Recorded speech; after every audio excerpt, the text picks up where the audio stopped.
Então, vamos começar a nossa última aula de processo de soldagem. Hoje a gente vai falar sobre 3 tipos de soldagem, mas de forma bem rápida, os 3. Então, a gente começa falando de soldagem por resistência elétrica. Então, agora, a fonte de calor ela vai ser gerada através da passagem de uma corrente, mas não vai ter a abertura de um arco elétrico, né? Então vai ser um efeito Joule devido à passagem da corrente. Então, quando a gente passa uma corrente por um condutor elétrico, a corrente nada mais é que o movimento desses elétrons. E esse movimento dos elétrons causa, né, o aquecimento dessa região, se a gente passar uma corrente muito alta. Então, a gente vai usar esse princípio para causar a fusão dos materiais e, por consequência, fazer a união deles, né, por soldagem. Então, basicamente vai ser isso. Então, a gente vai ter, por exemplo, 2 chapas e a gente vai chegar com 2 eletrodos, pressionar, passar uma corrente e aí a gente precisa que a região entre as 2 peças, né, então a interface entre essas 2 peças, funda, certo? A gente não pode que a interface do eletrodo com a peça funda, certo? Porque senão a gente vai estar soldando o eletrodo auxiliar ali na peça, não é o que a gente quer soldar as 2 peças, certo? A gente tem 3 tipos de soldagem por resistência elétrica, então a solda ponto, por projeção e solda por costura. A solda ponto é essa que eu comentei, então são vários pontos, e aí o que acontece? A gente pode ter vários eletrodos numa chapa comprida descendo ao mesmo tempo e causando essa soldagem ao mesmo tempo, ou a gente tem a possibilidade desses eletrodos irem se movimentando, né? Ou a chapa ir se movimentando ao longo de um eletrodo único, certo? É importante que esse eletrodo ele seja um condutor elétrico e térmico bom. Por quê? Porque se ele for um bom condutor térmico, ele vai dissipar muito calor, ou seja, ele não vai esquentar tanto. A gente não quer que ele esquente, a gente quer que a interface entre as chapas esquente, certo? Daí depois a gente ainda tem a solda por projeção, então o que acontece? A solda por projeção, a própria peça, ela tem ressaltos que quando a gente aproximar a outra peça, ali é que vai ser o ponto de contato, a gente vai passar uma corrente e a fusão vai acontecer ali. E por fim a gente tem a solda por costura, que em vez de nós termos eletrodos, né, então cilíndricos, a gente vai ter né, rolos, né, que vão ir se movimentando e aí causando, apertando essas 2 peças. Então, em cada momento, é como se a gente tivesse sucessivas soldas por ponto. Então, com os pontos muito próximos um do outro, acaba fazendo uma solda contínua, certo? Então, como é que funciona, né, a solda por resistência elétrica? Então, a gente posiciona os eletrodos nas chapas, aplica a pressão, certo? Circula a corrente elétrica durante um tempo, a gente tem que estabelecer tanto a corrente quanto o tempo. Depois, a corrente é interrompida, mas os eletrodos continuam pressionando a peça para eles terem sustentação. Depois que está tudo solidificado, é que os eletrodos são retraídos, certo? A gente tem essa soldagem, ela tem uma característica de ter taxas, tanto de aquecimento quanto de resfriamento muito altas, em função, né, da maneira como isso acontece.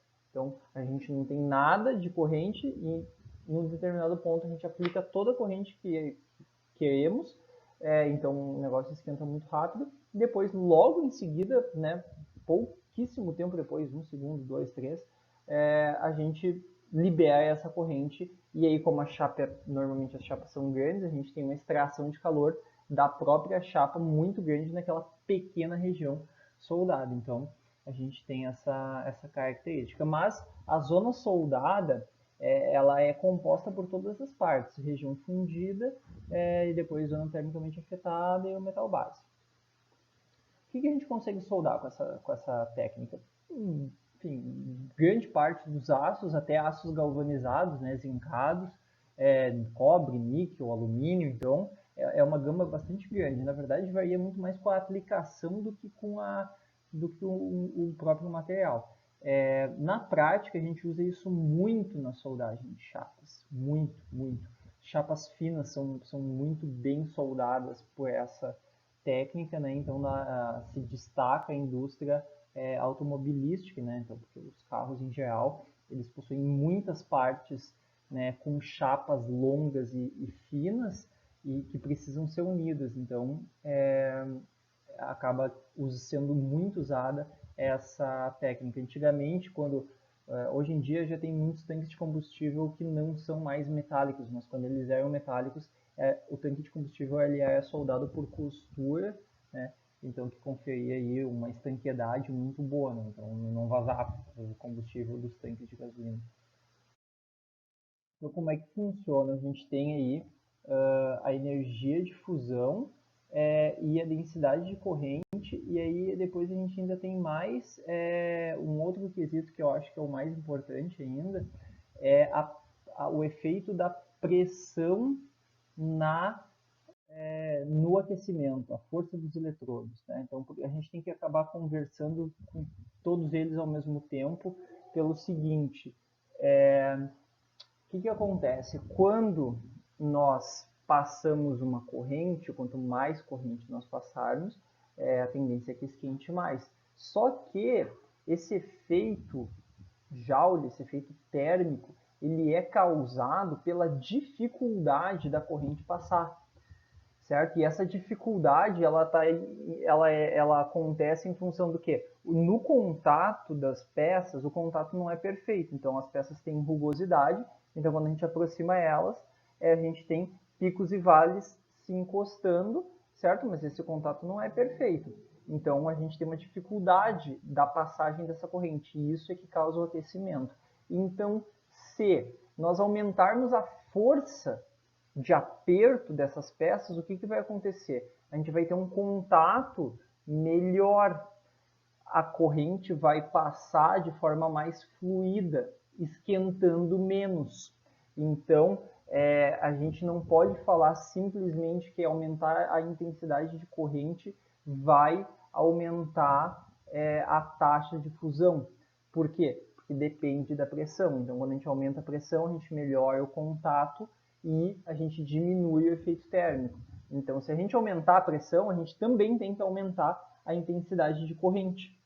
Para a gente compensar essa facilidade, né, na passagem da corrente, a gente compensa ela aumentando a corrente, certo? E aí a gente tem uma questão aqui que está marcada aqui, a gente precisa que, no mínimo, 20% da chapa desse material seja fundida, tá? Mas a gente também não pode que uma parte muito grande da espessura seja fundida, porque esses eletrodos eles estão apertando a peça. Então, se a gente fundir uma espessura muito grande dessas chapas, o que vai acontecer? Os eletrodos vão amassar essa região ali, e aquele metal líquido que está ali, ele vai espirrar para longe. A gente vai gerar uma solda completamente defeituosa, né, com um amassado, um afundado na região onde o eletrodo estava tocando a peça, certo? Então, a gente precisa colocar tudo isso aí na balança, né? E ainda tem mais a questão do tempo, né? Então, o que acontece é que a gente sempre tenta soldar com o menor tempo possível, então a gente acaba usando intensidades de corrente maiores para a gente poder diminuir o tempo. Tá? Então, a gente sempre tem que colocar todos esses fatores aí na balança. Tá? Enfim, que eu acabei de comentar exatamente isso daí. Tem mais um detalhe, que a espessura da peça também vai influenciar, né? Então, quando a gente tem uma espessura maior de peça, a gente tem uma região, a gente tem uma extração de calor maior, então é mais difícil esquentar uma chapa espessa, tá? Então a gente acaba tendo que usar tempos de soldagem maior ou intensidades de corrente maior, tá bom? E aí depois, o que tinha para falar de soldagem por resistência elétrica é isso. A gente entra agora rapidamente na soldagem por fricção, então ela é bem diferente. Não acontece fusão na soldagem por fricção, tá? A gente vai o quê? a gente vai causar um trabalho mecânico, né? Então a gente vai atritar uma peça contra a outra, isso vai esquentar ela, isso vai deformar ela plasticamente, mas a gente não vai entrar na zona fundida, tá? E só que essa pressão uma contra a outra, então essas peças vão estar girando uma contra a outra. E elas pressionadas, então a gente tem uma pressão, elas estão girando, isso está gerando atrito, né, calor, esse calor está esquentando, elas estão entrando numa zona plástica, e isso é o que vai causar a união desses materiais, certo? Então a gente tem uma vantagem que é o seguinte: a gente não utiliza consumível, né? A gente não precisa de uma atmosfera protetora, as propriedades mecânicas são extremamente altas e a zona afetada pelo calor, ou a ZAC, né, ou ZTA, ela é extremamente reduzida, tá bom? Quais que são as limitações e as desvantagens? As peças elas precisam ter geometrias compatíveis, porque a gente necessariamente vai ter que atritar uma contra a outra, e elas precisam ter resistência mecânica, né, para suportar aquela carga que uma peça vai atuar sobre a outra no momento da soldagem, certo? O equipamento também ele precisa ser extremamente rígido, né? Então tem um pessoal que acaba por falta de condição mesmo financeira e precisa fazer esse tipo de solda, acaba utilizando outros equipamentos mecânicos adaptando para esse tipo de solda e acaba judiando muito do equipamento. Então tem muita gente que acaba usando fresa de topo, torno mecânico, né, que são equipamentos de corte para fazer esse tipo de solda com chapas, enfim, materiais e tal, de pequenas dimensões ainda funciona, mas se a gente for fazer soldagem de estruturas maiores, a gente acaba desgastando muito esses equipamentos porque eles não foram preparados para receber aquele tipo de esforço naquelas direções, naquelas intensidades, certo? Então aqui a gente tem o exemplo, né, de uma solda por fricção. Então uma peça está parada, a outra está girando, sendo apertada. Repare que está rolando uma deformação plástica e a gente gera esse recalque aqui, que é esse excesso de peça, de material que fica por fora, né? Aí depois isso aí vai ter que ser, enfim, desbastado, né? Ó, aqui já é uma outra soldagem de peças com geometria um pouco diferente, mas ainda assim similares, né? Que funciona. Aí que é a mesma coisa, ó, peças agora similares, né? Então, dois cilindros.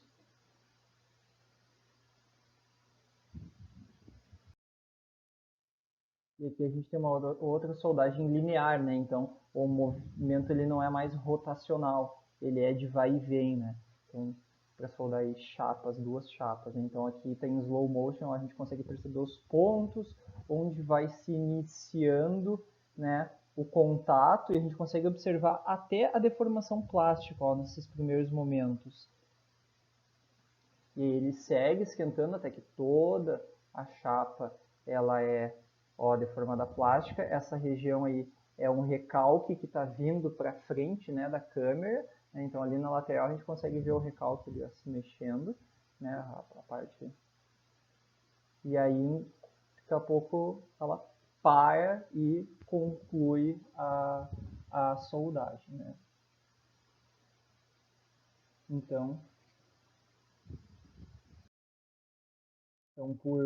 de soldagem por fricção é isso, e aí para concluir a gente ainda fala rapidamente de brasagem. Brasagem, ela é uma solda que ela só é o nome dela que é um pouquinho diferente em função das temperaturas que são utilizadas. Então, brasagem é quando a gente tem o seguinte: a gente tem um metal que a temperatura líquidos dele é acima de 450 graus e o metal base ele vai ser um metal que a linha sólida deles é acima de 450 graus. Ou seja, a gente vai ter um metal totalmente líquido e um metal totalmente sólido. Como é que essa soldagem acontece? Ela acontece por molhamento e capilaridade. Então, é a capacidade desse metal líquido de molhar e a capilaridade é a capacidade que ele tem de transitar, né, de ir subindo, caminhando naquelas regiões estreitas e tal para fazer um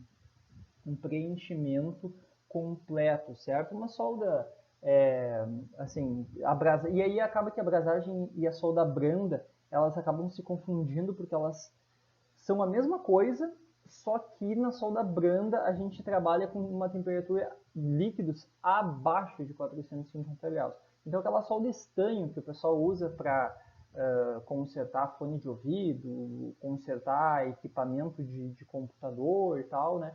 Então ela usa esse fenômeno aí, né, de molhamento e capilaridade. A capilaridade a gente também consegue observar, por exemplo, se a gente colocar o cadarço do tênis, só a ponta do cadarço do tênis dentro de um copo d'água e a gente deixar lá algumas horas, a gente vai reparar que todo o cadarço do tênis está molhado. Então aquela água ela sobe pelo cadarço por capilaridade, certo? E por hoje é só.